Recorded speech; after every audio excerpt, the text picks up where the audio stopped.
Ciao ragazzi, ciao a tutti, bienvenuto a tutto dans ce dernier épisode de la Dialita Francese. Aujourd'hui, on est venu pour débriefer le match donc de Lazio Inter et toujours à côté de Afid. Salut poto. Salut poto, salut les gars. Salut Afid, on va donc aujourd'hui débriefer de ce match. Là, on est vraiment à chaud, on est à peine à... Et il y a des trucs à dire, Donc, la première chose à dire, c'est le score, bien sûr, du match, qui est de 1 partout, match nul entre les deux équipes.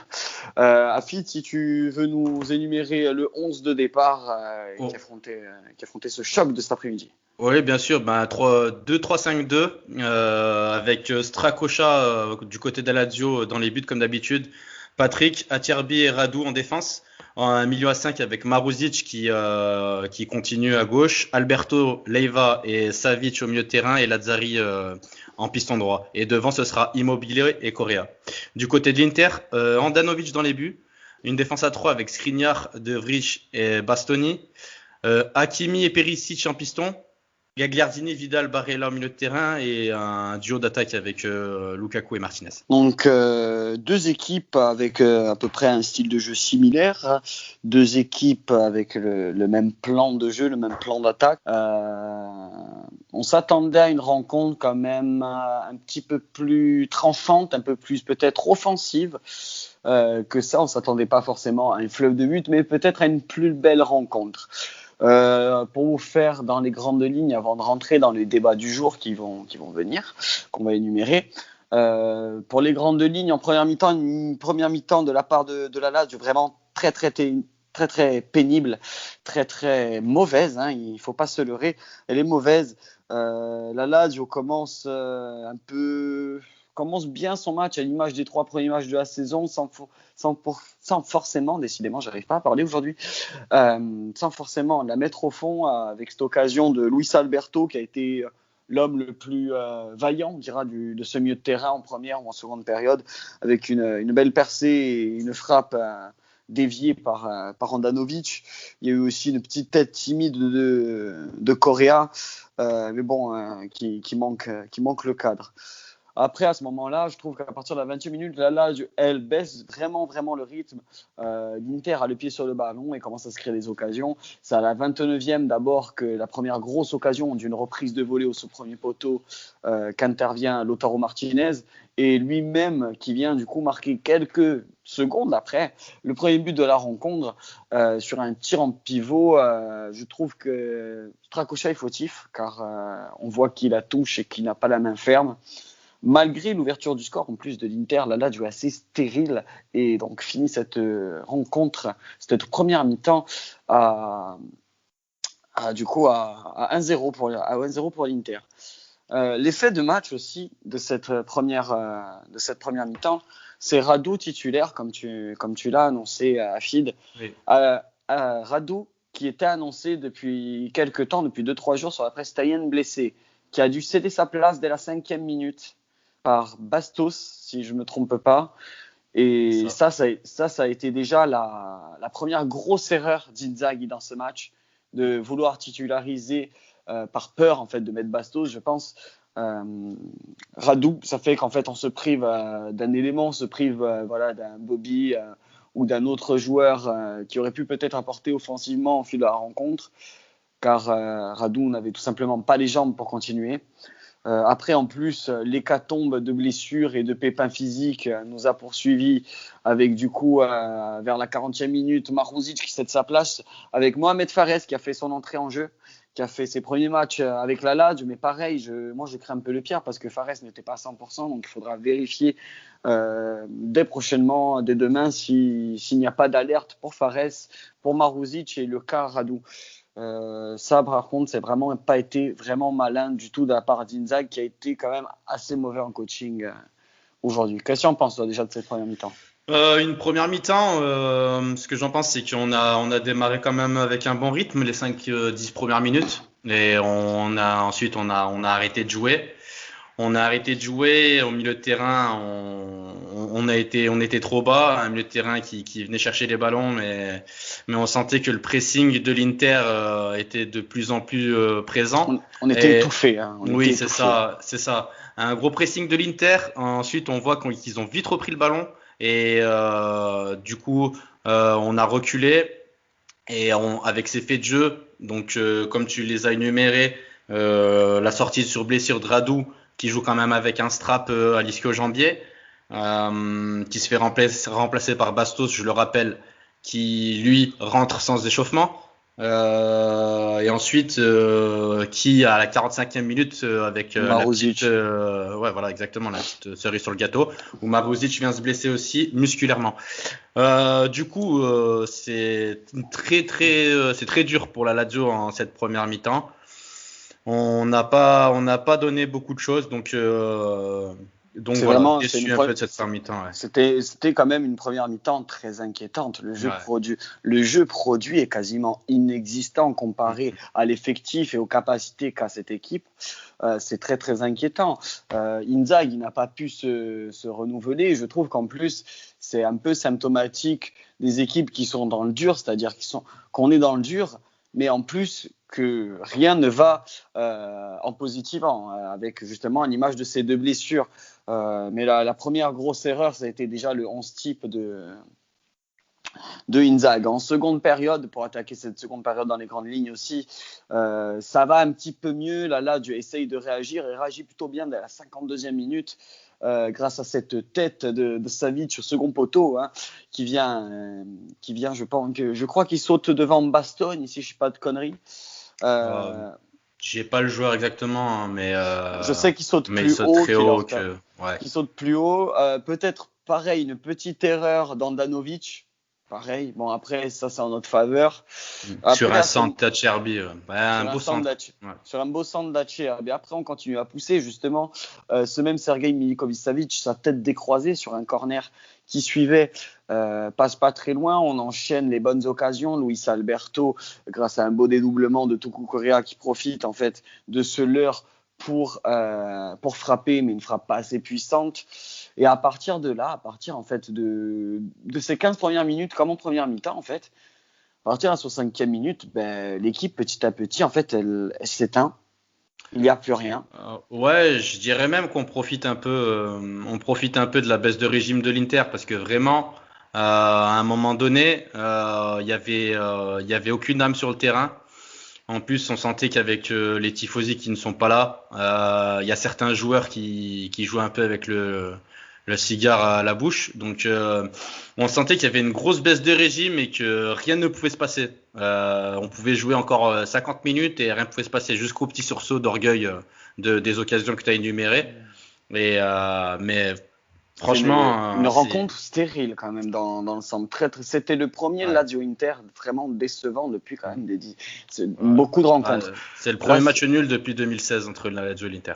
Voilà, donc ça fait depuis 4 ans. D'habitude, ça se solde toujours par une victoire adverse ou domicile. Mais là, ce qui est le plus inquiétant, c'est, avant de rentrer dans les faits de match, c'est quand même le niveau de jeu d'Inzaghi. Après, justement, on mettra juste après la fin de la rencontre, justement, nos coups de gueule. Et moi, j'en ai 2 à passer. Donc voilà, les faits de match, 70e minute, 72e pour être précis, tac d'Arturo Vidal de base sur Ciro Immobile et qui vient lui piquer le ballon en le faisant tomber. À ce moment-là, en fait, ça siffle faute, on ne comprend pas trop ce qui se passe. Les images sont arrêtées sur l'arbitre, on voit dégainer un rouge. Finalement, pour Ciro Immobile, avec les images au ralenti, on le voit qu'il y a une légère geste de la main du côté pour Arturo Vidal, une petite gifle. On dira qu'il se prend un carton rouge sec, qui bien sûr à la grande surprise et à la grande colère de Inzaghi et des hommes de l'équipe. Moi, on va en parler après, mais moi ça commence vraiment à me gonfler, ce style d'arbitrage. Dieu merci, quelques minutes après, donc à la 10 minutes après, Sens se fait exclure pour les mêmes petites raisons. Patrick joue tout simplement la pute. on va pas être tendre dans ce podcast devant Sens pour le gêner sur sa tousse. Sens qui fait pareil, un petit geste de la main envers son visage, qui se laisse tomber, le cinéma. Carton rouge de compensation plus que carton rouge mérité. Ça, on en a parlé en off, on n'est pas d'accord sur ce sujet. Donc, il y aura matière à débat. La fin de match se finit juste. Il y a une grosse occasion de Brozovic qui, sur un tir contré par Bastos, ça frappe, va sur le poteau. Ça frappe la base du poteau et ça prenait complètement à contre-pied. Contre-pied du coup Strakosha. Du coup, la Lazio s'en sort bien dans cette fin de match un peu houleuse, un peu compliquée. Donc, on s'en sort bien, on prend un point quand même après la grosse gifle de l'Atalanta.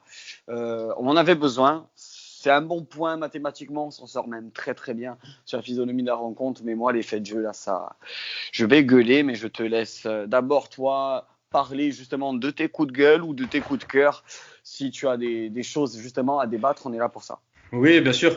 Écoutez, j'ai 3 points à énumérer. C'est vrai que je suis très remonté. J'étais très énervé après ce match, mais pas pour les mêmes raisons que je pense que tout le monde. Pas pour le carton rouge ou ce fait de jeu.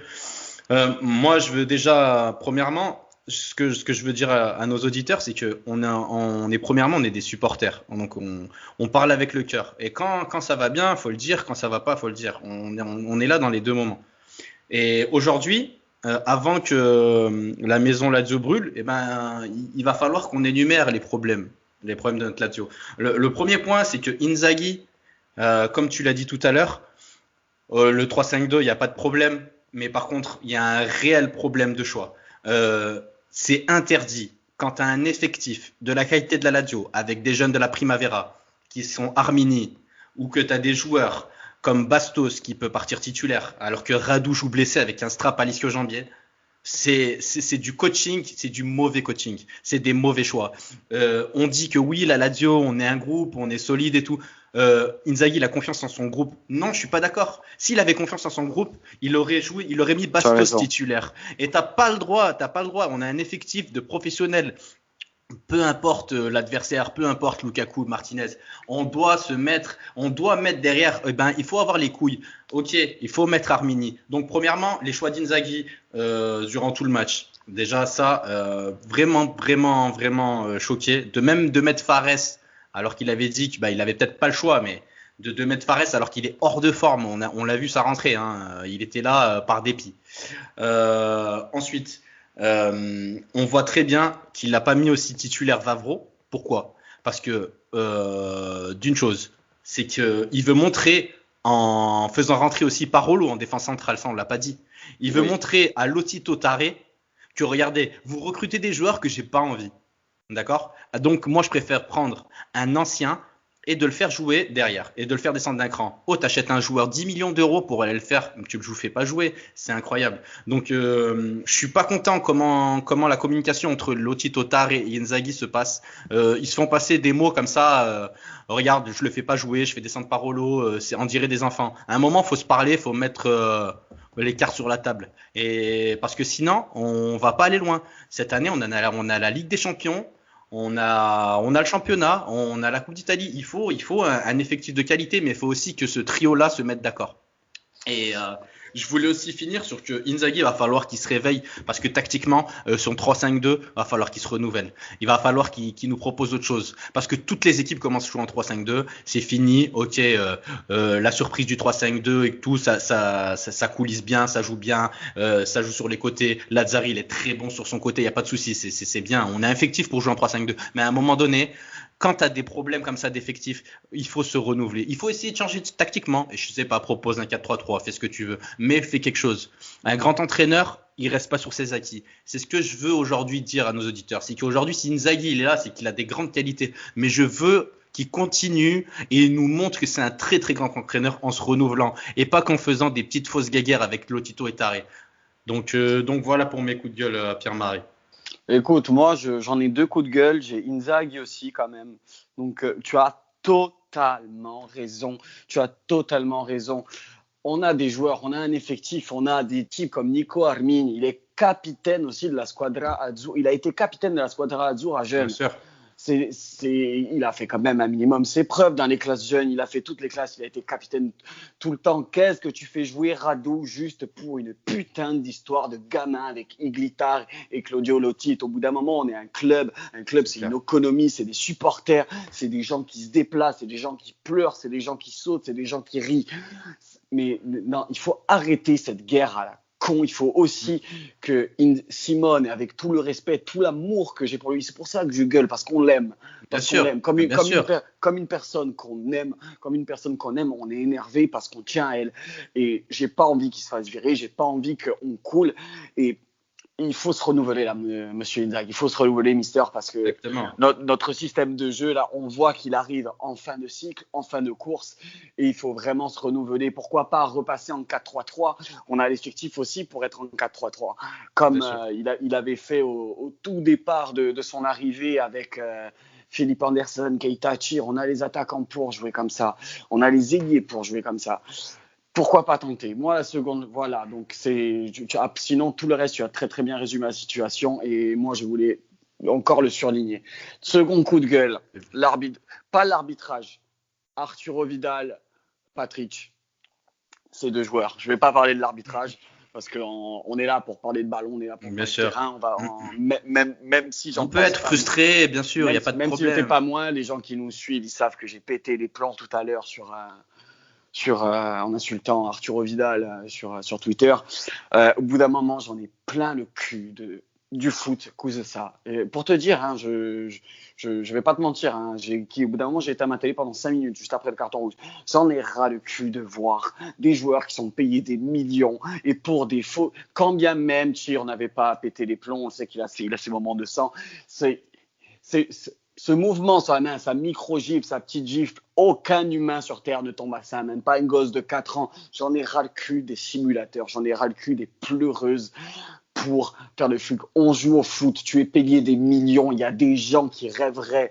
Quelle image tu donnes à des gamins qui rêvent de toi, qui portent ton maillot, qui n'ont même pas les moyens de s'acheter ton maillot tellement maintenant tout est hors de prix et toi, tout ce que tu veux, c'est ta pleureuse pour avoir des petits cartons rouges, pour avoir des faits de match, tout ça pour pourrir le foot. C'est pour ça que de plus en plus de gens aussi ne regardent plus le foot à cause de ça.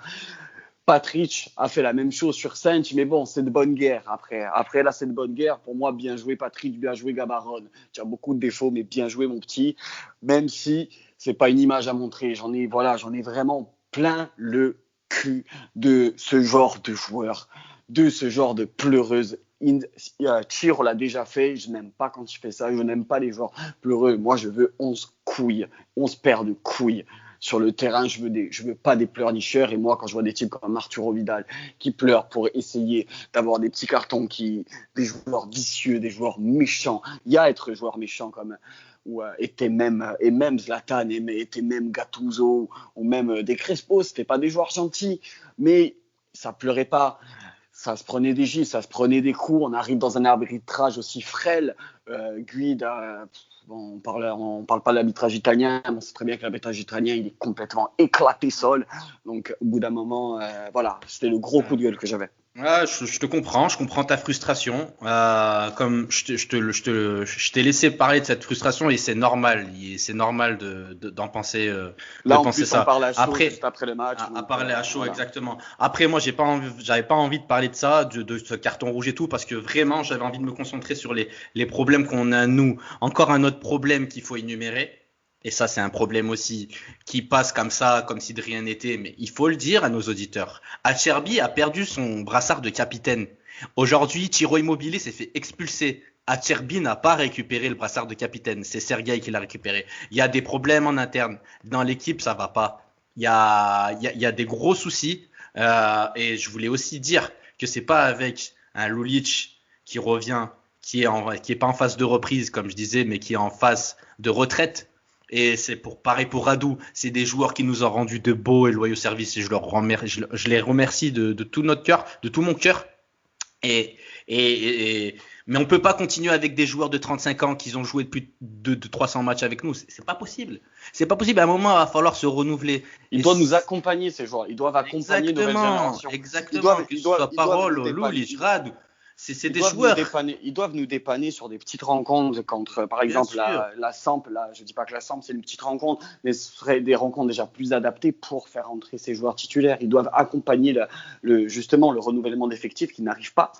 Et tu as totalement raison. Il y a des problèmes en interne qui est pseudo caché par des arbres, la forêt. Exactement. Oui, mais Luis Alberto, il a renouvelé. Non, il y a d'autres problèmes là. Il y a des gens qui perdent le brassard. Et il y a un dernier truc que je voulais souligner, Pierre-Marie. Il y a des statuts de joueurs titulaires qui savent très bien qu'ils vont être titulaires et qui sont intouchables. Et aujourd'hui, si tu viens pas donner de la concurrence à ces joueurs-là, que je parle de Savic, ils vont se reposer sur le laurier. Exactement. Et je parle même de Lucas Leiva, parce que Lucas Leiva aussi, il va falloir qu'il régresse pour l'instant. Exactement. Grosse régression depuis le début. Grosse régression, je le vois moins d'impact, moins présent dans les duels. Des fautes, très violent. Très violent. Il a pris 2 cartons jaunes dès les 2 premiers matchs. Oui. Donc voilà. Donc ce tout, c'est un tout. C'est un tout qu'on voulait. On voulait vous montrer les problèmes qu'on a en ce début de saison. Et malgré ce match nul qui cache un peu beaucoup de choses. Oui, complètement. Va falloir vite se remettre au galop, parce que il y a la Sampdoria qui arrive et derrière on attaque par Dortmund. Donc c'est un tout autre calibre. Donc voilà, merci Afid en tout cas pour cette superbe intervention en tout cas. Donc voilà, quand on dit des choses bien, il faut les dire, mais quand ça va pas, il faut aussi le dire. C'est pour ça que ce podcast ça a été un petit peu un coup de gueule, mais c'était important de le dire, c'était important de le faire. On va conclure ce podcast sur une note un peu plus fraîche, le note des paris sportifs. Donc qui dit paris sportif, qui dit prochain match, Sampdoria Lazio avec les cotes du jour. Donc les cotes du jour, la Samp, on va se fier, parce que j'ai plusieurs cotes à disposition sous le nez, donc on va faire chez les confrères de Winamax pour aujourd'hui. D'habitude on tourne peut-être un petit peu entre Webclick, Unibet, sans tous les citer bien sûr. Là je prends juste celle de Winamax car c'est les plus belles. Côté Sampdoria, on a une cote à 4,60. Le nul est à 3,95 pour la Lazio 1,71. Après un doublé nul ou Samp, ce serait une cote à 2.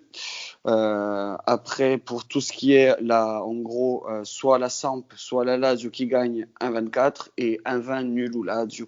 Petite cote. Sinon, après, les petites cotes mi-temps qui sont intéressantes. Cote à 2,05 du côté de la Lazio qui gagne à la mi-temps. 2,15 aussi le match nul mi-temps. Et sinon, 4,20 la cote de la Sampdoria, vu que le match est quand même dans une semaine, il n'y a pas encore les buteurs, il n'y a pas encore tout ça. Donc, on fait avec les moyens du bord aussi. Ouais, on bricole. Moi, pour commencer, là, je pense que tu avais encore raison, du coup, pour ton pari sportif. Bravo. Yes, la montante. De voix d'affilée, on continue la montante. Moi, je tiens à souligner que j'ai dit une petite bêtise au dernier podcast, en mettant D'Ambrose. Chez temps additionnel, j'avais proposé aussi D'Ambrose, mais sinon, j'avais proposé Sergej Milinkovic-Savic, buteur. Qui était coté à 6. Je l'ai proposé chez temps additionnel, pas chez Azzarita Frances. Mais le cœur y est, parce que voilà, comme j'avais énuméré à temps additionnel, j'avais dit si on doit parier les buteurs, j'ai envie de faire les buteurs, je mettrais D'Ambrose qui avait déjà planté quelques fois contre la Lazio, et j'avais dit côté par contre Ladial et contre Interis, je mettrais Savic. Il avait déjà marqué 2 pions en Coppa plus en championnat l'an dernier. Je me suis dit il est susceptible de marquer. Il a marqué. Donc voilà, là je pense que moi c'est 1,70, victoire sec de la Lazio à l'extérieur contre la Samp. Je peux permettre, je viens de regarder les cotes, on est même monté à 2 la Lazio. Ouais, on dirait. Moi, j'ai pas les cotes en direct. Je suis sur Du coup, j'ai la cote en direct. Je vais vous les redonner. La Samp à 3,70, la Lazio, match nul à 3,65 et la Lazio à 2. Elles ont bien baissé. Ouais. Et moi, je vais suivre Pierre-Marie et je vais prendre cette cote à sec de la Lazio à 2, victoire obligatoire. Victoire obligatoire et tant qu'à faire, on va juste dire un petit buteur, même si on n'est pas à les côtes quand ils vont sortir, n'hésitez pas à regarder, ça peut être intéressant. Ouais. On se doute que là, pour l'attaque, il devrait avoir peut-être Muriqi qui va apparaître enfin sur le banc de la Lazio. mais je pense à un petit Caicedo buteur contre la Samp. On sait que sur ces matchs-là, notre Felipe, il a toujours été présent, ça a toujours été le soldat. Donc voilà, je mettrai Felipe buteur en supplémentaire. Ok. C'est pas grave d'éteindre son portable pendant l'émission. Je suis désolé, c'est moi. C'est les aléas du direct, Toi, c'est ton portable. Moi, la dernière fois, c'était mes chiens. Chacun son souci. Mais en tout cas, la cote à 2 de la Lazio, c'est quelque chose que je pense qu'il peut passer. Donc oui, je suis assez d'accord. En tout cas, voilà. On conclut ce podcast Lazio Inter, plein de coups de gueule, plein de rebondissements, en espérant qu'il vous plaît. On va mettre, à partir de la semaine prochaine, on va mettre un peu des extraits des podcasts sur nos comptes Twitter perso, SS Lazio _ FR, pour justement débattre avec vous aussi sur Twitter. N'hésitez pas aussi pour donner de la puissance aussi au podcast et à notre chaîne, que ce soit sur Spotify, Deezer ou Apple Podcast, c'est là où vous nous écoutez le plus, de mettre des étoiles et de laisser un petit commentaire, ce serait sympa, ça donnerait de la puissance et de la force. Et ça, voilà, exactement, ça ferait plaisir en tout cas la team. Je vous remercie, je te remercie encore à toi, Poto. Merci beaucoup, merci, tenez le coup, Forza Lazio. Et à la semaine prochaine. À la semaine prochaine et Forza Lazio. Forza Lazio.